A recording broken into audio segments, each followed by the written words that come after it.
गौरंगा गौरंगा नित्यानंदा नित्यानंदा।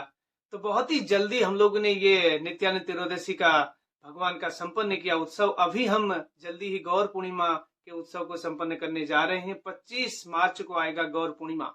तो गौरांग महाप्रभु का प्रकट दिवस है 25 मार्च को 2024 में। तो उसके सिलसिले में हम लोग चैतन्य महाप्रभु के जन्म से जुड़ी हुई ऐसी सुंदर लीलाएं, उनके प्रकट के लीलाओं को सुनने का हम लोग प्रयास करेंगे। तो उस सिलसिले में आज हम लोग इसकी भूमिका को समझने का प्रयास करेंगे। तो पहली बात तो यह है कि चैतन्य महाप्रभु कौन है। चैतन्य महाप्रभु स्वयं राधा और कृष्ण के ही विस्तार हैं, कोई अलग नहीं है। जैसे हम देखते हैं अलग अलग अवतारों में भगवान अलग अलग स्वरूपों में आते हैं। जैसे राम लीला में राम और लक्ष्मण, और कृष्ण लीला में कृष्ण और बलराम, और चैतन्य लीला में चैतन्य महाप्रभु और नित्यानंद प्रभु के रूप में प्रकट हुए हैं। तो भगवान चैतन्य महाप्रभु कब कब इस संसार में प्रकट होते हैं वो भी जानना जरूरी है। तो चैतन्य महाप्रभु ब्रह्मा के एक दिन में एक बार प्रकट होते हैं। तो ब्रह्मा का एक दिन का कैलकुलेशन बहुत लंबा चौड़ा है, तो उसे हम इस तरीके से समझ सकते हैं। तो 4 युग होते हैं, सतयुग, त्रेता, द्वापर, कली। इन 4 युगों के समय को मिला लेते हैं तो टोटल होता है 43,20,000 साल। तो ये हुआ एक चतुर्युग। तो ऐसे 71 चतुर्युग का एक मनु होता है। तो टोटल 14 जब मनु होते हैं, उसके 7वें मनु के 28वें चतुर्युग में, ध्यान दीजिए, एक चतुर्युग जो होता है उसमें 4 युग होते हैं, और ऐसे जब 71 चतुर्युग होते हैं एक मनु होता है। तो ऐसे 7वें मनु में 28वें चतुर्युग में भगवान चैतन्य महाप्रभु कलयुग में आते हैं, और उसके पहले द्वापर वाले युग में कृष्ण आते हैं। तो ये चैतन्य महाप्रभु या कृष्ण हर युगों में नहीं आते इन रूपों में, ये बहुत ही रियल रूप है भगवान के। तो कृष्ण जो आते हैं वासुदेव कृष्ण के रूप में आते हैं, ये कृष्ण के रूप में नहीं आते हैं। और चैतन्य महाप्रभु, ये चैतन्य महाप्रभु के दयालु अवतार में नहीं आते हैं, वो आते हैं गौर नारायण के रूप में। तो भगवान चैतन्य महाप्रभु का जो ये अवतार है, ये करुणा का अवतार है। ये उन लोगों के लिए है जो लोग इस कलयुग में हर तरीके से पाप कृत्य में लगे हुए हैं, उन सभी को ऊपर उठा के भगवान के चरणों की भक्ति देने का कार्य करते हैं। और उनसे भी महान नित्यानंद प्रभु भगवान के पहले विस्तार हैं।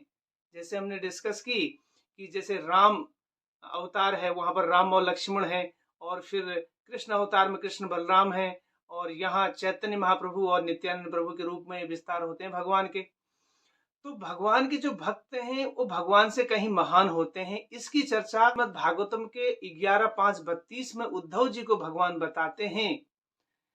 कृष्ण वर्णम तुषा कृष्णम शांगोपांगाद पार्षदम यज्ञे संकीर्तने प्राये यजंती ही सुमेधसा।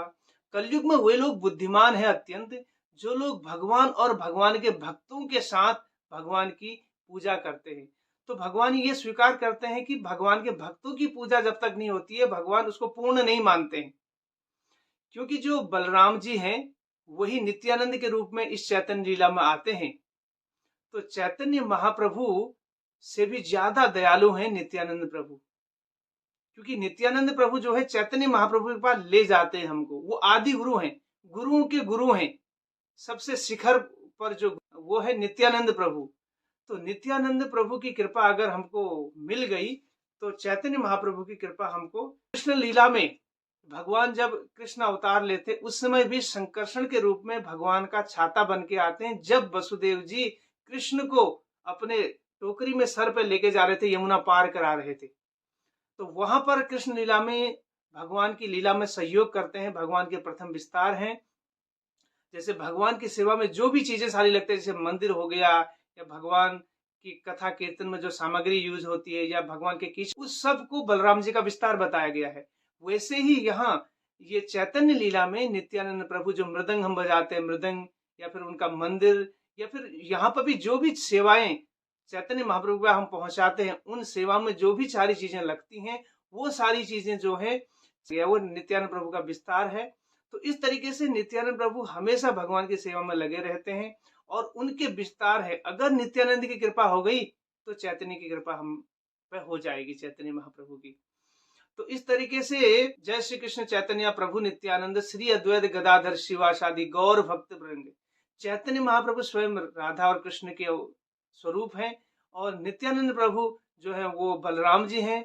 अद्वैताचार्य जो है वो महाविष्णु और सदाशिव के कंबाइन विस्तार हैं और गदाधर पंडित है राधा रानी है और श्रीवास पंडित जो है वो नारद मुनि है। भगवान और भगवान के भक्त भगवान की लीलाओं को करते समय अपने अलग अलग स्वरूपों को स्वीकार करते हैं। चैतन्य महाप्रभु की कृपा प्राप्त करने के लिए नित्यानंद प्रभु की कृपा प्राप्त करना बहुत जरूरी है। इसलिए इस चैतन्य भागवत नामक ग्रंथ में वृंदावन दास ठाकुर जो है पहले नित्यानंद प्रभु के चरणों में प्रार्थना करते हैं कि अगर नित्यानंद प्रभु की कृपा होगी, वो गुरु तत्व को जानने वाले हैं, वो सबसे बड़े ज्ञानी हैं, वो भगवान के विस्तार है, अगर उनकी कृपा हो गई तो चैतन्य महाप्रभु की कृपा अवश्य हो जाएगी। तो ये थी इसकी भूमिका।